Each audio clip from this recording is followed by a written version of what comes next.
Hello, grade 8 math. This is 4.7 surface area of a right cylinder.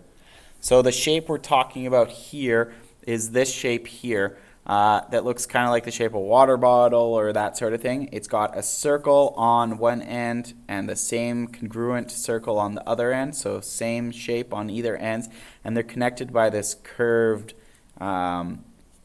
space right here in between. So we're going to be talking about the surface area, and if we think about it, we have one area here, we have another area here, and if we turn this into a net, so we like brought it out and spread it out, there'd be a rectangle that we could use all around here to fill in this space. So that's the cylinder. We're going to talk about the surface area of this right cylinder today. But in order to do this, we need to review some things we learned last year. So we're going to review what we learned last year. If you have a circle, there's some things that, some names of different parts of the circle that help us understand the circle. First one in red here is something called the radius, R-A-D-I-U-S. We use a lowercase r for that. And this radius is simply the distance between the center, I should say the displacement between the center and the outside. So the straight out, it could be there or there or there or there, or even on this purple line, there's one here and one there. Now, next thing is this purple line, which is called the diameter, which is a lowercase d. The diameter is straight across the circle through the center. It's not just like straight across over here or over there. It has to go through the center. It is also the longest distance across the circle, because if you notice from here to here would be very short in comparison to the diameter.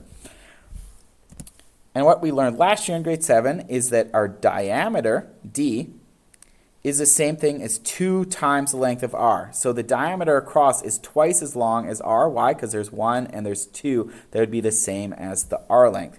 So diameter d is 2 times r. And the same can be said that if we know the diameter, we can actually divide it by 2, take that diameter and split it into 2, and that would be the same as the radius. So our radius is diameter divided by 2. So those are 2 things we learned last year. Another word is circumference, which is the letter C. The next one we'll talk about is circumference, and I just want to tell a joke, might as well while I'm at it. And here's the joke. Who is the roundest knight at King Arthur's round table? Well, it was circumference. Sorry, that's a really bad joke, but I think of it every time I say this word. So the circumference is it's kind of like the perimeter here. It's the distance around this circle. So start at a point and go all the way around the outside of the circle and get back to that point is known as the circumference C. And there's some wonderful, smart mathematicians out there that realized that, and I don't know if this is how they did it, but perhaps you take a string and you line it up with the diameter, and what they ended up finding out is if you take that string and lie it along the edge of the circle, pin it down, move it, do it again, pin it down, move it again, it ended up being a little bit more than 3. And as mathematicians have gone further, they found out and decided that this would be called pi, which we call it pi, P-I, is this letter, Greek letter, and pi is 3.14 and a bunch more digits. I'm going to encourage you when you do your calculations, if you use a calculator, use the pi shape, or that pi button with a squiggly line with the 2 lines coming down from it. You'll get the answers that I have in my answer keys. Also in your assignment, you'll want to round to the nearest whole number often. So that's my suggestion, use pi, and then we don't have to be confused as to why our numbers are a little different. The reason why you might get different answers is as you use more decimals, because there's a lot more to go. Mathematicians are still trying to figure out if that number ends, and they're currently thinking, no, it doesn't.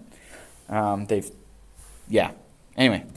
so what we do is they realize that pi, so 3.14 times the diameter, the distance across the circle, that is what the circumference equals to. So if you want to figure out circumference, you just take pi and multiply it by d. And if we remember, d is the same thing as 2r, so we can take that 2r, diameter is 2r, and we can replace the d in there with 2r, and then often we rearrange it so that there's a 2 in front. So it would be pi times 2 times r, but we move the 2 to the front. So either of these work for circumference. So in your question, if they tell you the radius, well, use this first one to figure out circumference. If they tell you diameter, use the second one. Sometimes you might need to use both. And finally, the last thing that's a little review from last year is we learned about the area. So we're talking that whole area in here, that two-dimensional space in here. Area, we use capital A for it. Mathematicians, people who are smart, good with math, they figured out that if you take pi, so that 3.14, and you multiply it by r squared, so the radius times itself, radius squared, you actually will figure out the area of this. You'd figure out how many square units could fit in there, and maybe parts of square units that fit in these sides spaces around here, and the total of them, how many square units it would be, which is pretty neat. Just because I know some people have trouble with exponents, I put this down here. Remember, pi r squared is not pi times r times 2. It is not pi times r times 2. It is pi times r times r. This 2 tells you how many times you multiply this number here by what's before. So we go pi times r, how many times? 2 times. So pi times r times r. Why do I say it's not pi r squared? Because pi times r times 2, it's because that's the circumference. Pi times r times 2, that would be the circumference. So don't get those mixed up. Area has square units, so that's the one where you square it. You don't multiply by 2. However, we will be multiplying the area by 2 later on, just to make that clear in case you watch this video back and you're like, you said this. Anyway, I'm so off track. So we're going to use these formulas that we have here. I encourage you to write these down somewhere so that you have them. And I might go back to those just at the end of the video anyways and pause it there. So don't panic if you don't get it down right now. All right, so we're going to try to apply what we learned last year to these cylinders here. Now, first thing, I want us to remember that when we're talking about surface area, we're trying to figure out the surface area of these shapes called cylinders. One way to understand this better is to take this cylinder and turn it into a net. So what we do, maybe we cut down the side and cut around the circumference, and what we end up with is a rectangle, which is this center area, and circles on either side of it. And those circles still have their radius here. And thinking about it, the length was 12, so the length that connects these circles is 12. And then this other dimension for this rectangle, remember we're going to be going 12 times whatever this is, it's actually the circumference. Why is it?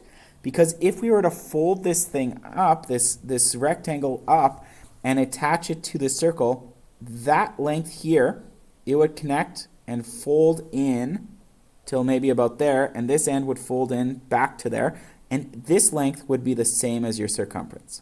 So, with that, we know that to figure out the surface area of this shape, for example, where we know our diameter is 5 and our length is 12, we can find our surface area by realizing that 12 times c, the area of this, plus 2 of these circles, that's why I drew these arrows here, 2 of these circles that have the same area, we can take that and multiply it by the area. So 2 circles times the area of one of these circles plus this area in here, which is 12 times c.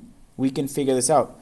So that means all we need to find out is our circumference and our area, and we can calculate the surface area. What's cool is the formulas we learned last year, we know how to get circumference from these, and we can find the area from these. So, let's do this. Well, over here, we know that circumference is 2 pi r, and we also know it's pi times diameter.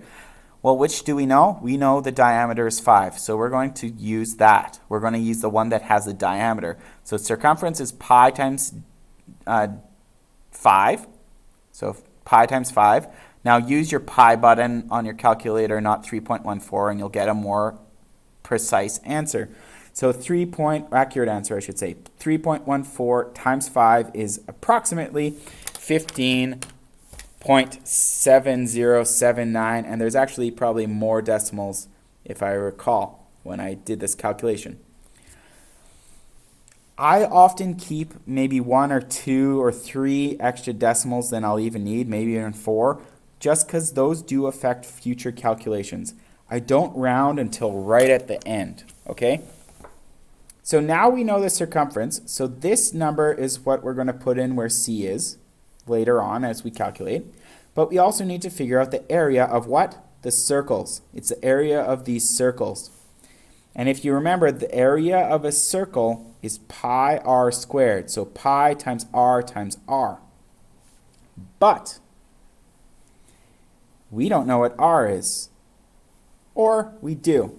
One way you could do this is not the way I did it, is realize the diameter is twice that size of r, or radius, which means radius is half of the diameter. So half of 5 is 2.5 meters.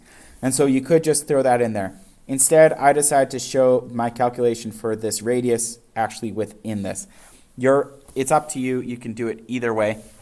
So I took radius, and I knew that it was the same as diameter divided by 2, so I replaced it with that. And my diameter, I throw it in, is 5, because I know it's 5. And I have to do what's in the brackets first, following bed mass. So 5 meters divided by 2 is 2.5. And I remembered that 2.5 squared, it means 2.5 times 2.5. So I kind of did 2 steps in here. I took this, 5 divided by 2, and I squared it. Okay? And then I just take my calculator, 3.14, or use my pi button times 2.5 times 2.5, and I ended up with 19.63495, and I'm sure there's more decimals. Because it's meters times meters, it's meters squared. So then, go back to the start. 12 times C, well, C is 15.7079, so I put it in there. Plus 2, times area, well, I found my area of my circle is 19.63, so I throw that in there, meters squared. This isn't, I'm not supposed to square this, the bracket should be out there. So, now it's fixed. Now we calculate. 12 times 15.7079 is 188 and some decimals. Plus 2 times this, 2 times 19.63 is 39.2698. And then you just simply add those together, and you end up with 227.7646. Or, if it says to round to the units place or to the ones place or have whole numbers, we would go 220, and 7 tells the 7 to become bigger, so 228, and it's meters squared. And that is our answer. Some of the questions that you'll be given, they actually already tell you what the area, I believe the first couple questions, they actually tell you what the area of this circle on the end already is, and so all you have to do is multiply it by the length, or sorry, multiply it by 2 and then add it to circumference times it. But you guys will probably figure that out. So some calculations might already be done in some questions, but not others. I said that I would move this up to what we learned last year so that you can copy it down in case you forget. The ones in the brown boxes would be the key things, and maybe a little drawing of this in case you forget what it is. So I will pause it here and have a great time doing this lesson.